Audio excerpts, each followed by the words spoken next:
કંડલા અને મુન્દ્રા પોર્ટ ઉપર 49 બોગસ કંપનીઓએ 10,000 કરોડના હવાલાનું રેકેટ ડીઆરઆઈએ ઝડપ્યું। કેરી ઇન્ડો લોજિસ્ટિકના માલિક સુનિલ નવીન જોયસર, મુકેશ રાઠોડ અને મુંબઈના સુનિલ ગોહિલની ધરપકડ કરીને જેલ હવાલે કરી દેવામાં આવ્યા। ડીઆરઆઈની તપાસમાં ખુલાસો થયો કે પોર્ટ પર આયાતી માલની નિકાસ સામે આવક રેમિટન્સ કંપનીઓ દ્વારા પ્રાપ્ત થતી નથી।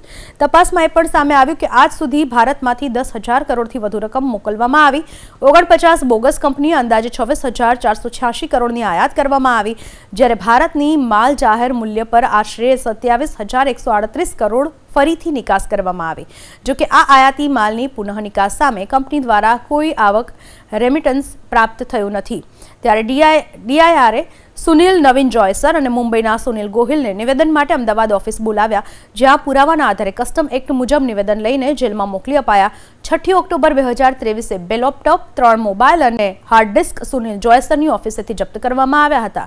એટલું જ નહીં, 29મી સપ્ટેમ્બરે આકાશ કુમારને કેટલાક દસ્તાવેજ મોકલી આપ્યા, જેમાં બોગસ કંપનીઓ હોવાનું તપાસમાં ખુલાસો થયો। આયાતી માલ દુબઈ અને સિંગાપોરમાં ફરીથી 49 કંપની મારફતે નિકાસ કરવામાં આવ્યો હતો। આયાતી માલ મેસર્સ કેરી ઇન્ડો લોજિસ્ટિક્સ પ્રાઇવેટ લિમિટેડના વેરહાઉસમાં રાખવામાં આવતો। આયાતી માલનું ક્યારેય કોઈ પરીક્ષણ પણ કરવામાં નથી આવ્યું।